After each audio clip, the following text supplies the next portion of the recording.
Veronica was not your typical mother-in-law. I mean, not every mother-in-law is the same. Some come with prayers, wrappers, and love. Others come with lipstick, secrets, and destruction. Veronica was the second kind.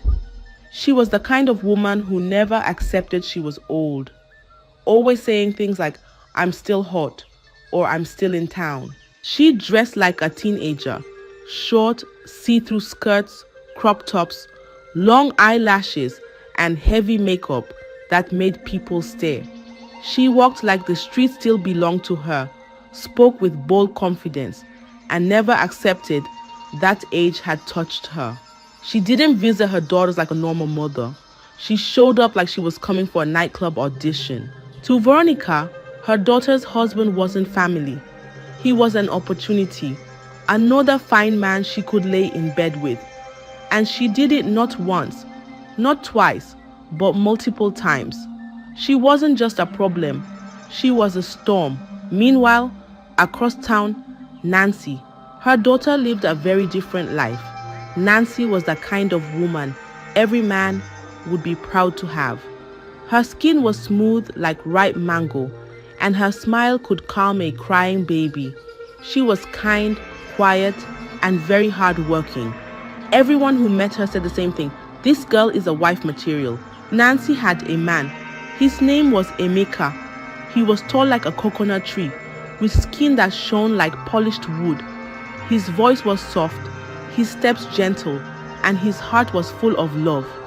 He had big houses, fine cars, big businesses, and plenty money in the bank. But above all, he had only one thing in mind: to marry Nancy and start a peaceful life with her. Nancy had everything a young woman could wish for: a good job, a gentle man, and a heart full of joy. But inside her chest, under her happiness, there was a small fear, a quiet fear that stayed like a lizard behind a cupboard. That fear was her mother, Veronica. Veronica was her mother by blood. Yes, but she was not like other mothers. She was different. And Nancy knew deep down in her heart that if anything was ever going to spoil her joy, it would come from that woman. But she never said it out loud. She just smiled and kept planning her wedding. Veronica was not a mother like Mama Nkechi or Mama Zainab. Number she was different, very different. She had Nancy when she was just a small girl herself, a teenager. Her parents chased her out of the house when they saw her belly growing like yam. She cried, she begged, but they shut the door and told her, go and face what you started. From that day, Veronica began to suffer. Under the hot sun, she carried oranges on her head. She sold sachet water at traffic. She begged strangers for coins. Her feet were always dusty and her stomach always empty. But Veronica had something: beauty. She was fine, too fine. Her skin glowed. Her body curved like a question mark, and men started to notice. One man came one night. He offered her food and a soft bed, but he wanted her body in return. She agreed. That night, her life changed. That was how Veronica entered the world of easy money. One man today, another man tomorrow. She began to wear short clothes, paint her lips red like tomato, and walk with her chest high like a peacock. She went from sleeping on cartons to sleeping in hotels, from begging for food to buying fried rice at night. But Nancy was there, a small girl, watching her mother move like the wind. Veronica raised her, yes, but not like a daughter, more like a project, like a handbag. She didn't hug her, she didn't guide her, she didn't teach her how to be a woman. She only shouted, clean the house and look sharp. When Nancy became older and started to shine, Veronica would say, my baby girl, You're becoming sweet, oh. Just don't forget your mama trained you well. But Nancy knew the truth. She trained herself because Veronica was too busy chasing nightclubs and rich men. Her laughter was loud. Her dresses were tight. Her words were sharp. People whispered behind her back, "Is that woman truly her mother?" And Nancy, she just kept quiet. Because how do you explain to the world that your mother behaves like your rival? But no matter what, she still loved her. Because even thorns still come from flowers. But little did she know, Emeka, her first boyfriend, will be her mother, Veronica's first victim. And that's why, when the wedding plan started, Nancy made one big decision. A decision that would change everything. One quiet afternoon, while Nancy and Emeka were drinking cold juice in the parlor, Nancy turned and said, "Baby, I want my mom to visit. Just for a few days before the wedding." Emeka paused. His cup stopped halfway to his mouth. He looked at her with gentle eyes. "Are you sure?" he asked. Nancy nodded. "She's my mother. I want her to see where I'll be living, just once." Emeka looked down thinking. Then he smiled slowly. "Okay, if it makes you happy." Nancy clapped like a child. "Thank you, baby." The next day, around in the evening, there was a knock on the door. Nancy ran with joy to open it. "Mommy!" she shouted. And there she was, Veronica, dressed like someone going for a beauty contest. Her jeans were tight. Her top was off her shoulders. Her lipstick was red, like fire. Her perfume filled the air before her words came. She hugged Nancy tight, laughing. "My baby girl, you didn't tell me you were living like a queen."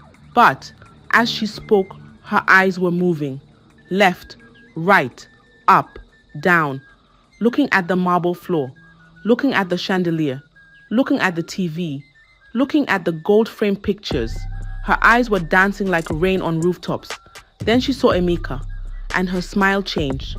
Not louder, not wider, just deeper.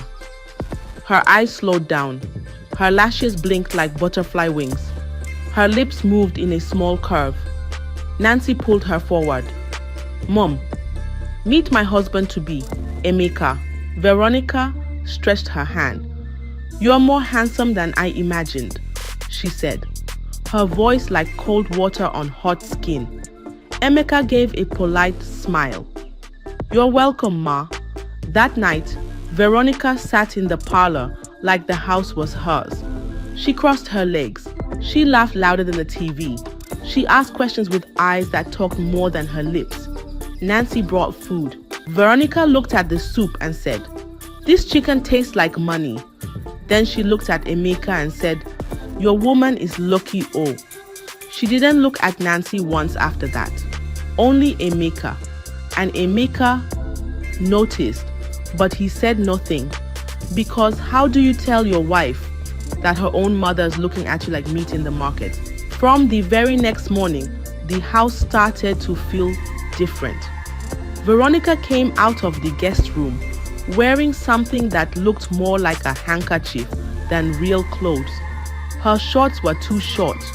Her top was so thin, it was almost see-through. She walked around the house like she was on a fashion runway. When she sat close to Emeka. When she laughed, it was loud, too loud. When she bent down to pick something, she didn't kneel like a mother. She bent from the waist, slowly, as if she wanted someone to look. And Emeka saw everything. One evening, as he sat quietly on the couch, Veronica came to sit beside him. Too close. Their arms touched. Emeka shifted a bit. Veronica moved closer again. She laughed and said, "You like sitting on this side of the couch, don't you?" Emeka gave a small, tight smile. "Yes, Ma." She placed her hand gently on his arm. "You have strong muscles. Do you go to the gym?" Emeka gently moved his arm away and stood up. "Let me go check something in the kitchen," he said. Veronica giggled. No problem. I'll wait. Another time, during lunch, Veronica sat across from him at the dining table. But under the table, her legs stretched out and rubbed against Emeka's leg. He quickly pulled back, shocked. Veronica acted like nothing happened. She just sipped her drink and smiled. Emeka's heart was racing. He was uncomfortable, very uncomfortable, but he didn't say a word. He didn't want to hurt Nancy. He didn't want to break her heart, so he kept quiet. He buried the truth deep inside, like a bitter pill. But every day, Veronica got bolder, and Emeka grew more silent. Because when a lion hides behind a woman's smile, danger is never far away. Then one night, it was a dark evening. Rain was falling like angry drums on the rooftop. Thunder was shouting. Wind was dancing with the curtains. Emeka sat alone in the parlor, watching TV, when his phone rang. It was Nancy. "Baby," she said, her voice soft and tired. "The rain here is too much. Everywhere is flooded. I don't think I can make it home tonight." Emeka sighed. "You sure?" "Yes. I'll just sleep at the office. First thing in the morning, I'll come home." Emeka nodded slowly. "All right. Be safe. I love you." "I love you too." The call ended, but Veronica had heard everything.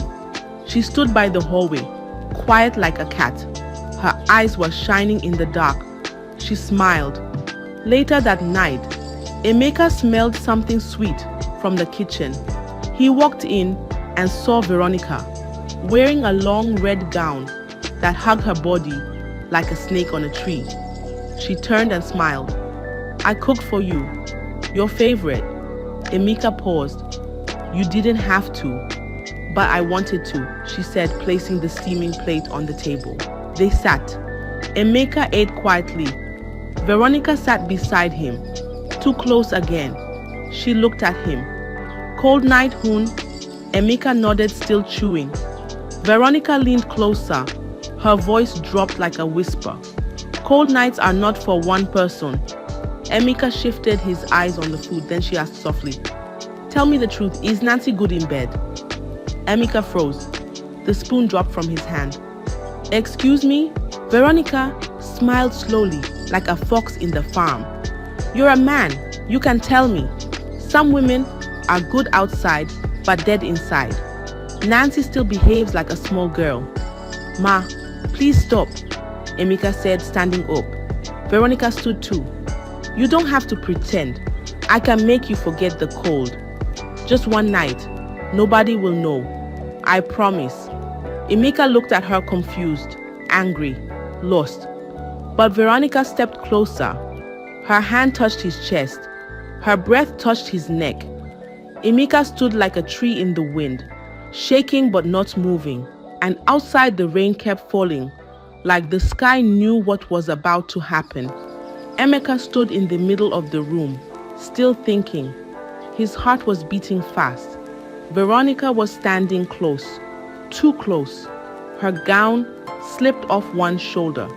Her eyes were soft, her smile sweet, but behind it, danger was hiding. She whispered again, "Just one night. Nobody will know. I won't tell, I swear." Emeka looked away. His chest was rising and falling like troubled sea, but his feet didn't move. His thoughts didn't run. His mouth didn't speak. And slowly, he gave in. They entered the room. The bed that was made for him and Nancy became the place for something else. Veronica laughed softly. She touched him like he was hers. And Emeka, with shame in his bones, let it happen. Outside, the rain was still falling. But far away, Nancy was in a taxi. She had found a ride back home. She wanted to surprise Emeka. Even though her clothes were wet, her heart was warm. She smiled to herself. He will be so happy to see me. She reached the house, opened the door gently, and walked in. Everywhere was quiet, too quiet. She walked to the bedroom. She didn't knock. She turned the handle and pushed, and what she saw froze her like ice. Her mother, her own mother, lying in bed with Emeka, together, naked, her mouth opened, her eyes stretched, her heart broke like calabash hitting the ground. Veronica screamed first. She pulled the bedsheet and shouted, "Nancy, I don't know what happened. I was sleeping. He came to me. I didn't know."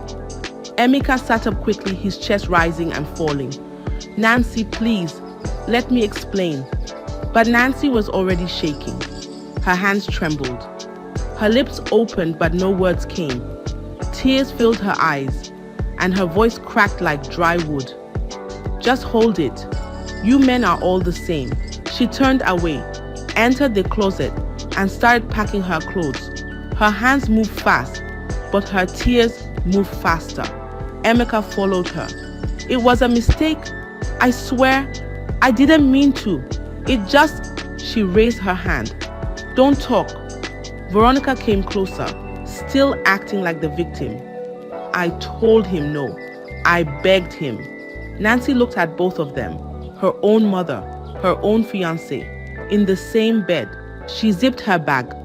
Her voice was low, like someone standing in fire. "You'll never see me again."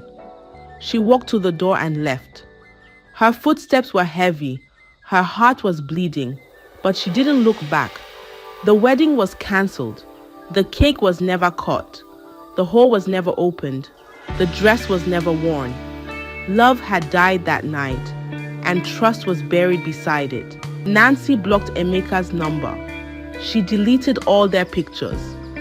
She took off her ring and threw it into the gutter. She didn't allow him speak. She didn't want to hear any story. As far as she was concerned, the man she loved slept with her own mother, and that was enough. She packed her things and moved into a small flat across town. The place was quiet. The windows faced the sky. She liked it that way. No one knew where Emeka went. He disappeared like smoke. His phone was off. His gate was locked. His office was empty. No calls, no messages, no goodbye. He was gone. Nancy cried sometimes at night, but not loud, just soft tears on her pillow. The kind of tears that burn the chest but don't make noise. She stood up every morning, went to work, came back home, ate small food, slept, and did the same thing again. One quiet evening, Nancy was sitting alone in a small restaurant. She was eating jollof rice, her eyes staring into space, her heart quiet. Then a shadow stood beside her table. "Excuse me," a soft voice said. "Can I sit with you?" She looked up.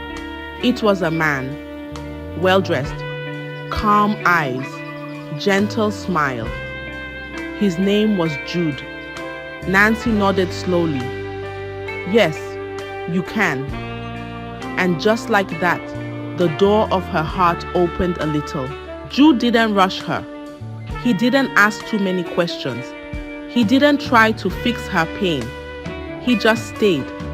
Day after day, they talked, they walked, they laughed small. Jude would say things like, "You're allowed to be happy again, and pain doesn't mean your story is over." Nancy started to smile more. She dressed brighter. She slept better. And after many months, she fell in love again. Jude was rich, yes, but that wasn't what she loved most. It was his quiet strength, his gentle way of holding her hand like it was glass, his habit of covering her when she fell asleep on the couch, his voice like calm wind after a storm. One Saturday morning, under a big tree, Jude knelt down. "Will you marry me?" Nancy looked at the ring. She looked at his face, and she said yes. They got married in a simple wedding. No noise, no drama, just peace. Nancy felt safe again. Her heart started beating normally again. But one evening, as they sat on the balcony, watching the sky turn orange, Jude turned to her and asked, "Nancy, when can I meet your mother?" At first, Nancy refused. I don't want her near my marriage again." But Jude kept asking gently, like someone knocking on a baby's door. "She's your mother," he said. "I just want to meet her." Days passed, weeks passed, and one morning, Nancy sighed and picked her phone. She called Veronica. "Mommy, Jude wants to meet you. Can you come?" Veronica smiled on the other end. "Of course, my baby. Anything for you." She came the next day. Same smile, same style. Tight dress, loud perfume, lipstick red like blood. She hugged Nancy, but her eyes were already on Jude. The moment she saw him, her smile stretched. Ah, you've done well for yourself," she whispered to Nancy later. "This one looks like your type." Veronica acted nice at first, helping with house chores, laughing small, playing mother. But inside her chest, something dark was growing. She wanted Jude. She started cooking his meals.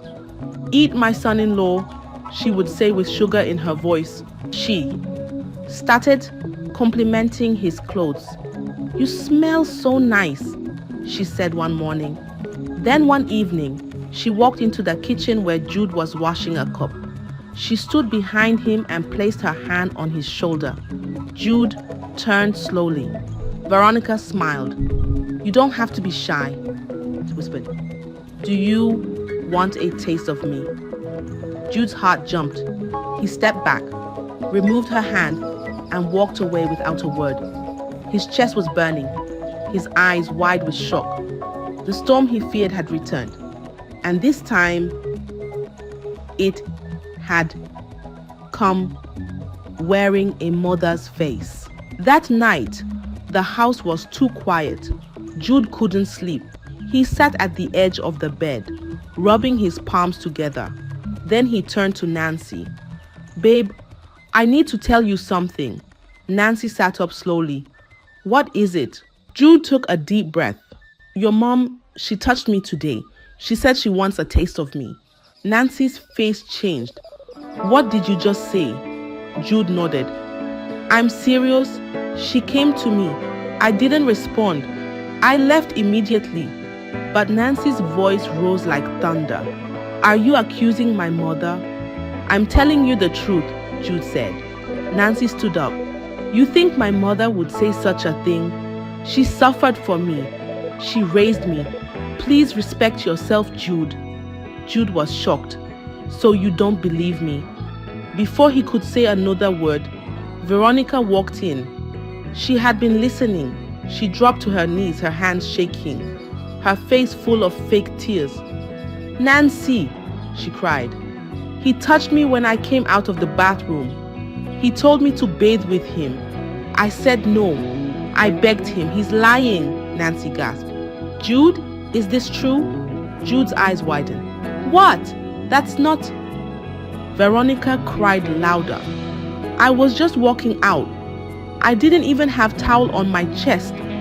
And he said I should come inside. He said he won't tell anybody." Nancy stood still. Her ears were ringing. Her legs were weak. She looked at her mother, then at Jude. Her mouth opened, but no words came out. Silence filled the room like smoke. Jude picked up his bag. He didn't shout. He didn't beg. He just looked at Nancy, then looked at Veronica. Then he dropped his wedding ring on the table and walked out of the house. Door slammed. Nancy fell to the floor, holding her chest. Her breathing was fast. Her eyes were lost. Another man, gone. Another home, broken, and the same hands behind it. But this time, the pain was deeper, because now she didn't know who to believe. After Jude left, the house became dry. No more laughter, no more morning kisses, no more soft hands holding her at night. Nancy stopped smiling. Her eyes looked like rain that forgot how to fall. She woke up early, went to work, came back late. No calls, no visitors, just silence. Veronica stayed a little longer. She cooked, she cleaned, she said sweet things. "My baby, you'll be fine," she would whisper. Nancy nodded, but her eyes didn't blink. Her heart was not there.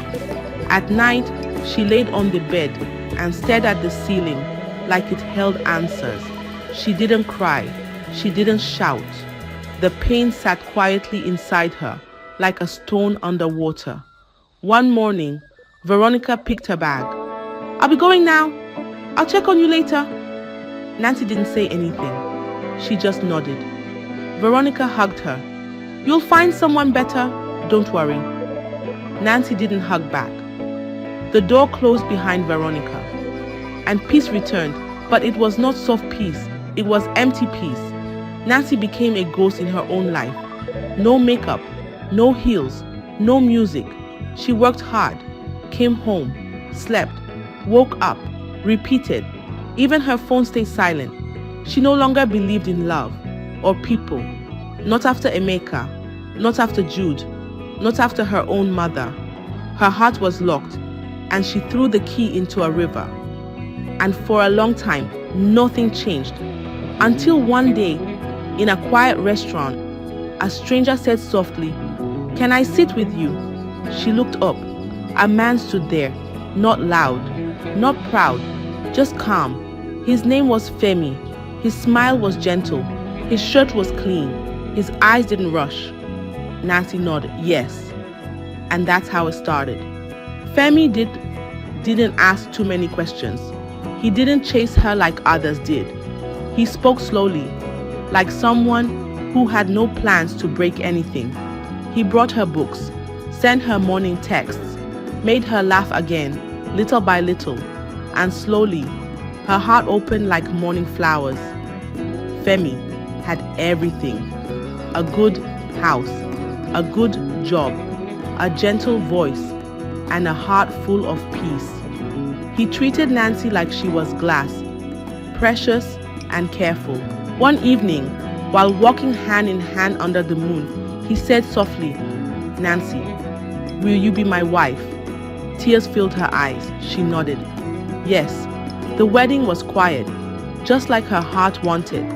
No crowd, no noise, just peace. Nancy looked at herself in the mirror that day and whispered, "This time, I will not lose." But she didn't tell Femi about Emeka. She didn't tell him about Jude. And most of all, she didn't tell him about Veronica. She buried the past deep, like a secret box under the earth. Months later, Nancy got pregnant. Femi was overjoyed. He kissed her forehead, held her belly, and danced in the kitchen with her. But one evening, while she was resting on the couch, he sat beside her and said gently, "You're carrying our child now. You need someone around. Your mother should come stay with you." Nancy's smile dropped. Her heart beat fast. She sat up slowly. "No, it's fine. I can manage." Femi looked at her with concern. "You shouldn't stress yourself. She's your mother." Nancy looked away. "She's busy." Femi frowned a little. "Nancy, is there something I should know?" She shook her head quickly. "No, nothing." Femi felt confused. "Why don't you want her to come? Did something happen?" Nancy stayed quiet, but the pressure kept growing like heavy clouds. And one day, she gave in. She picked her phone with shaky fingers and dialed. "Mommy, I'm pregnant." Veronica screamed from the other end. "Ayi, my baby, I'm coming." 3 days later, she arrived. Same red lipstick, same tight clothes, same perfume that filled the whole house like smoke. Nancy opened the door. "Welcome, Mom." Veronica hugged her tight. Then her eyes found Femi. He greeted her warmly, smiling. "Welcome, Ma." Veronica stared at him like a hawk. Her heart danced without music. Tall, calm, handsome, beard trimmed, voice soft. She licked her lips slightly and smiled. "You chose well, Nancy." Nancy felt something cold in her chest. A warning. Veronica unpacked her bags and made herself at home. But her eyes never left Femi. She wanted him. Again. "Veronica, moved through the house like smoke with no shape. Everywhere she passed, something felt off. She woke up early to cook, not for Nancy, for Femi. She served him breakfast with too much smile. "Eat, my son," she said softly, brushing his hand. Femi forced a thank you, but inside, he was not comfortable. Veronica praised his shirt, touched his shoulder when walking past, laughed at every small thing he said. Nancy saw it, but she said nothing. Until one day, Veronica knocked softly on Femi's door while Nancy was asleep. He opened it halfway, confused. "Yes, Ma?" She stepped in slowly and whispered, "Nancy is pregnant. You can't touch her now, for months, but I'm here if you need something." Femi froze. His ears didn't believe what they heard. "Ma, please don't ever say that again," he said firmly and shut the door. The next morning, he told Nancy. Her eyes widened. "My mother said that?" Femi nodded. "Yes, last night." But instead of shock, Nancy's face turned red with anger. "Femi, please respect yourself," she shouted. "How can you say such a thing about my mother?" Femi blinked. "I'm telling you what happened. She raised me. She suffered for me. And now you're accusing her?" They fought that night. Words flew like stones. Doors slammed. Veronica sat quietly in the living room listening, smiling to herself. Later that evening, she entered the bedroom, her face full of tears. "Nancy," she cried, "your husband, he tried to touch me. He came to my door last night. He told me to follow him to the bathroom. I told him no. I told him I'm your mother." Nancy's heart shook. Again, her mother or her husband. Two voices, one truth, but she didn't know which one to believe, and the walls of her heart began to crack once more. The house turned cold, not from the weather, but from silence. Nancy stopped talking much. Femi kept his distance. Veronica moved like nothing happened. Femi avoided her. He left the house early, came home late, ate less, spoke less. But Veronica didn't stop. She wore shorter wrappers. Her tops dropped lower. Her perfume grew stronger.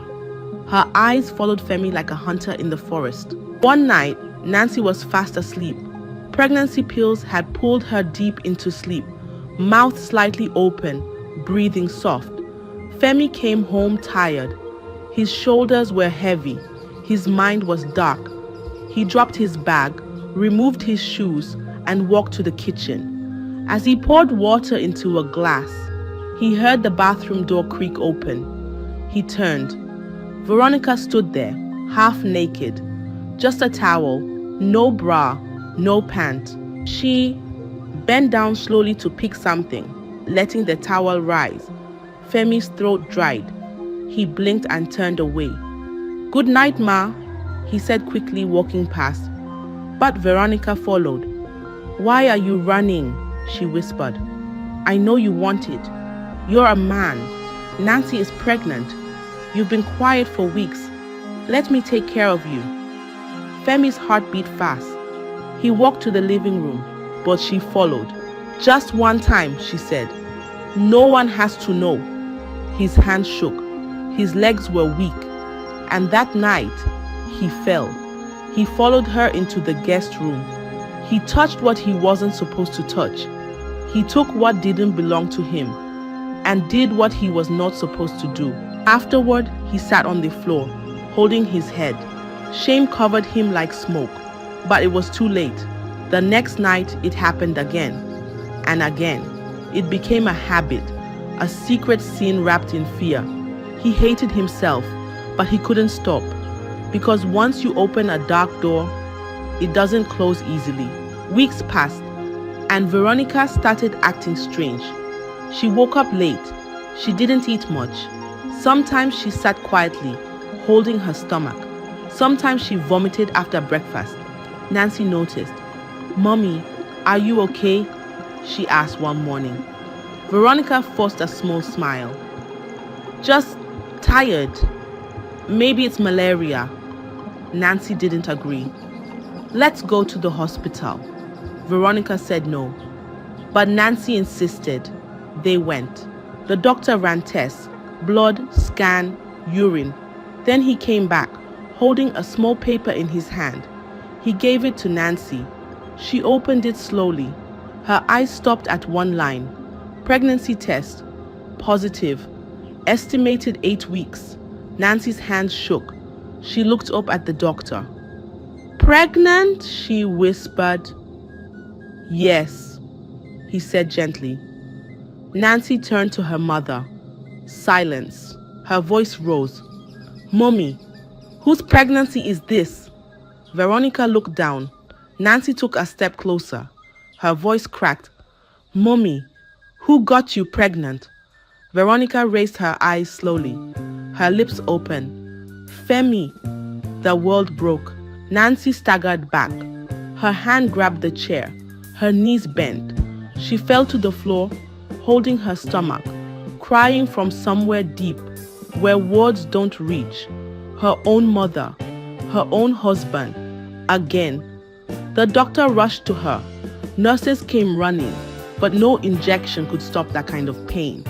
No drip could calm that kind of storm. Nancy didn't scream. She didn't shout. She just cried quietly, like a child left in the rain. And Veronica sat beside her, saying nothing. Because what can you say when shame is louder than truth? The next morning, Femi woke up. The house was too quiet. He checked the kitchen empty, checked the bedroom empty, checked the closet empty. Nancy was gone. No note, no message, no goodbye, just silence. He searched everywhere, called her friends, called her office. Nothing. She had vanished, and she took her unborn child with her. Veronica stayed behind, her belly growing, her eyes losing shine. The house was cold. No laughter, no love, no peace. She gave birth 2 months early, a baby girl. But the child was sick, tiny, pale, breathing slow, crying weakly. The doctor said she has a rare blood condition. She needs special care. Veronica had no money. She posted online, "Please help me save my daughter." But instead of help, people insulted her. Homebreaker, shameless mother, God is punishing you. No one came. No hand reached out. And 3 months later, the baby died. Veronica sat on the floor of her small apartment, holding the baby's clothes, rocking back and forth, whispering songs to a ghost. Her eyes were empty. Her heart was gone. She went mad. People said they saw her talking to walls, sleeping outside, holding a doll like it was a real child. One rainy evening, a hospital sent a message. Veronica was dead. Stroke. She died on a metal bed. No visitor, no family, no picture on the wall. Just one paper beside her that said, "Nancy, forgive me." Nancy saw the message. She didn't cry. She just sat in her small new home, holding her baby boy. His name was Zion. She kissed his head and whispered, "It ends with her. No more pain, no more lies, no more chains. The curse was broken." I hope you enjoyed the tale. If so, please like the video, share it with your family and friends, comment on it, and don't forget to subscribe to the channel and turn on the notification bell for more enchanting tales like this one. Goodbye.